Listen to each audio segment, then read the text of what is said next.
नमस्कार, दिन भर की टॉप इंपॉर्टेंट डिफेंस अपडेट पर आपका स्वागत है। आज की टॉप हेडलाइंस की रूस के हाथ अमेरिका का कोई ऐसा सीक्रेट लग चुका है जिसकी वजह से अमेरिका जो भी ऑफर्स भारत को देने वाला होता है उससे पहले ही वो ऑफर्स रूस ने भारत को देने शुरू कर दिए हैं। अब रूस की तरफ से भारत के सामने एक ऐसे फाइटर जेट इंजन की पेशकश की गई है जो कि भारत के 5th जनरेशन फाइटर जेट में आसानी से फिट किया जा सकता है। भारत के कावेरी इंजन से भी कुछ मेजर अपडेट सामने निकल के आ रही है, जहां फ्यूचर में इसे किस डिफेंस इक्विपमेंट के साथ इंटीग्रेट किया जाएगा इसकी डिटेल शेयर की गई हैं। भारत की कंपनी की तरफ से 180 हॉर्स पावर के एक नए इंजन को डेवलप किया गया है जो कि फ्यूचर यूएवीज में इस्तेमाल किया जा सकता है और भारत की तरफ से डिफेंस एंड एरोस्पेस इंडस्ट्री में काम करने के लिए करीब 40 से भी ज्यादा पेटेंट्स फाइल किए गए हैं जो कि बहुत ही क्रिटिकल टेक्नोलॉजीज हैं। तो आइए आज की इस वीडियो में सारी इंपॉर्टेंट अपडेट डिटेल्स में आपको बताते हैं। यदि आपको हमारी न्यूज सीरीज पसंद आए तो आज की इस वीडियो को लाइक और चैनल को सब्सक्राइब जरूर कीजिएगा। सबसे पहले अमेरिका और रूस से आ रही अपडेट की बात की जाए तो उसकी शुरुआत होती है जब अमेरिका ने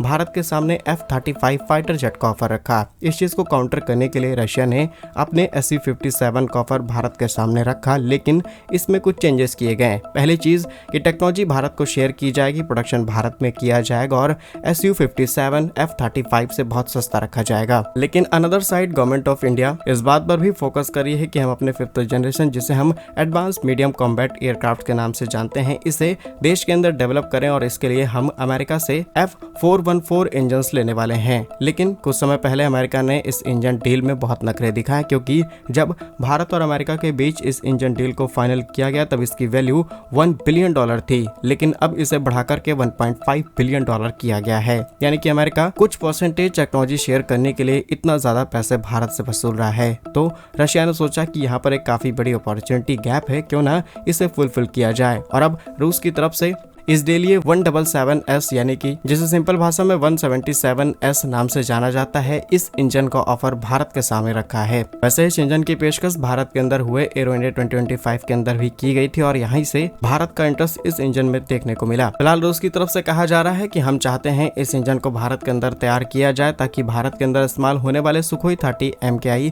जिसकी काफी बड़ी फ्लीट भारत के अंदर ऑपरेट की जा रही है, इसको अपग्रेड किया जा सके फ्यूचर डिमांड्स को ध्यान में रखते हुए। बट दैट इज इंजन जिसमें हम कुछ मॉडिफिकेशंस करते हुए इसे 5th जनरेशन फाइटर जेट के लिए आसानी से तैयार कर सकते हैं। आइए इस इंजन की डिटेल्स आपको बताते हैं। तो 177S इंजन एक 5th जनरेशन इंजन है जिसे डिजाइन एंड मैन्युफैक्चर किया गया है यूनाइटेड इंजन कॉर्पोरेशन की तरफ से, जो कि एक रशियन कंपनी है। और ऐसा भी नहीं है कि पहली बार ये इंजन भारत के सामने आया है। इससे पहले चाइना के अंदर हुए एरो शो 2024 के अंदर भी रशिया की तरफ से पहली बार इस इंजन को दुनिया के सामने लाया जाता है और अब बताया गया है कि इस इंजन में वाकई कई ऐसे फीचर्स हैं जो भारत के 5th जनरेशन फाइटर जेट के लिए फिट बैठते हैं। फर्स्ट, इसके थ्रस्ट को इंक्रीज किया गया है और इससे पहले रशिया की तरफ से जितने भी इंजन्स डेवलप किए गए हैं उनके कंपैरिजन में इसकी पावर और ज्यादा है। फ्यूल एफिशिएंसी को बढ़ाया गया है, लोअर ऑपरेशन कॉस्ट है और सबसे बड़ी बात कि इसकी सर्विस लाइफ करीब 6000 घंटों से भी ज्यादा की है। यहाँ पर आपको एक इंटरेस्टिंग चीज देखने को मिलेगी जो है इसकी लोअर ऑपरेशन कॉस्ट, जो है इसकी लोअर ऑपरेटिंग कॉस्ट। अब किसी भी इंजन को मेंटेन करना ही सबसे बड़ा चैलेंज है और उसके पार्ट्स एंड कंपोनेंट्स अगर आसानी से अवेलेबल हो जाते हैं तो डेफिनेटली वो इंजन किसी भी देश के लिए बहुत ही कम प्राइस पर माना जाता है, क्योंकि एक बार इंजन आप मोटी पेमेंट देकर के खरीद सकते हैं, लेकिन बार बार उनकी रिपेयरिंग एंड मेंटेनेंस के लिए आपको बहुत ज्यादा पैसा खर्चा करना पड़ता है और इसी चीज से निपटने में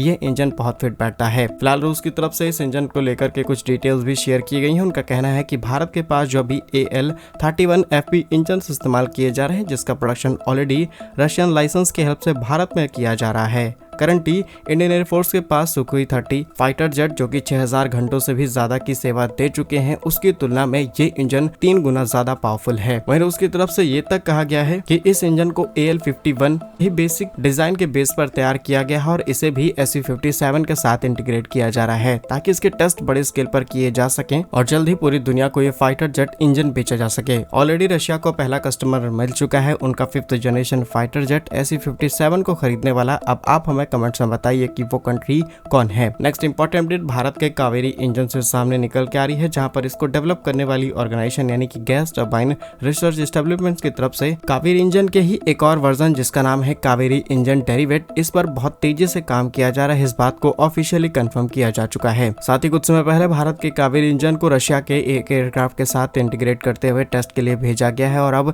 एक बार फिर इस इंजन को भेजा जा सकता है कुछ नए मॉडिफिकेशंस एंड चेंजेस के साथ। रिपोर्ट्स के मुताबिक कावेरी इंजन के 13 टन वेरिएंट पर इस चीज पर काम किया जा रहा है। इसके अलावा इसे आसानी से किसी भी अनमैन्ड कॉम्बैट एयर व्हीकल और जो पुराने तेजस लाइट कॉम्बैट एयरक्राफ्ट हैं इनमें आसानी से इस्तेमाल किया जा सकता है। लेकिन इसी इंजन के साथ साथ पैरेलली कावेरी 2.0 पर काम किया जा रहा है, दैट इज 90 किलो न्यूटन का इंजन। लेकिन स्पेशली KDE जिसे हम कावेरी इंजन डेरिवेट के नाम से जान रहे हैं, इसका 49 किलो न्यूटन थ्रस्ट है और जब इसे आफ्टर बर्नर के साथ जोड़ा जाता है तो यह आसानी से 73 से लेकर के 75 किलो न्यूटन तक का थ्रस्ट आसानी से जनरेट कर लेता है। यानी कि जो थ्रस्ट लेवल तेजस MK1 चाहिए उस तक हम कावेरी इंजन की हेल्प से पहुंच पा रहे हैं। तो तेजस में हम जरूरी नहीं कि आने वाले समय में F404 इंजन का इस्तेमाल करें, डेफिनेटली हम इस इंजन से आसानी से इसे रिप्लेस कर सकते हैं। नेक्स्ट इंपॉर्टेंट अपडेट भारत की एरोस्पेस एंड डिफेंस इंडस्ट्री से सामने निकल के आ रही है, जहां पर कोयम्बटूर बेस एक कंपनी जिसका नाम है जयम ऑटोमोटिव की तरफ से 180 यानी 180 हॉर्स पावर के एक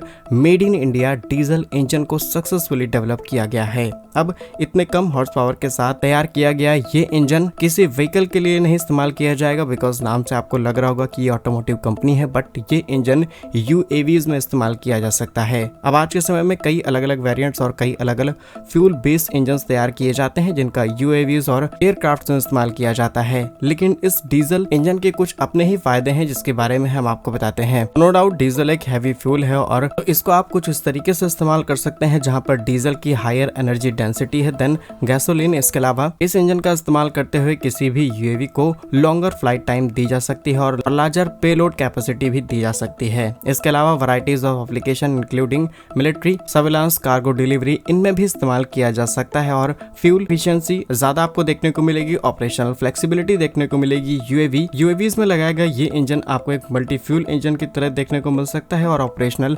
फ्लेक्सिबिलिटी यहाँ पर होगी। साथ ही साथ डीजल होने की वजह से इसकी मेंटेनेंस इजीली की जा सकती है या फिर कहें कि लो मेंटेनेंस पर इसे ऑपरेट करना काफी ज्यादा आसान है। तो आने वाले समय में कई UAVs के अंदर इस इंजन का इस्तेमाल किया जाएगा क्योंकि मेड इन इंडिया डेवलप किया गया ये इंजन अब पूरी तरीके से रेडी है किसी भी नए UAV में लगने के लिए। नेक्स्ट इंपॉर्टेंट अपडेट भारत की मिधानी यानी मिश्र धातु निगम लिमिटेड से सामने निकल के आ रही है, जहां पर इन्होंने इस बात का खुलासा किया कि हिंदुस्तान एरोनॉटिक्स लिमिटेड के साथ मिलकर के एरो इंडिया 2025 के अंदर इनकी तरफ से एक नए मेटल को डेवलप किया गया है जो कि है सुपार्नी 41 प्लेट और इसका इस्तेमाल बहुत सारे एरोस्पेस एंड डिफेंस इंडस्ट्री में किया जा सकता है। सुपार्नी 41 नाम से तैयार किए गए इस प्रोडक्ट का पेटेंट भी कराया जा चुका है जो कि एक निकल क्रोमियम बेस सुपर अलाय है और इसका टेम्परेचर 650 डिग्री सेल्सियस से लेकर के 950 डिग्री सेल्सियस तक जा सकता है। यानी कि इसका इस्तेमाल आप किसी भी फाइटर जेट में कर सकते हैं जहां पर बहुत ज्यादा टेम्परेचर राइज आपको देखने को मिलता है। इवन इस इंजन का इस्तेमाल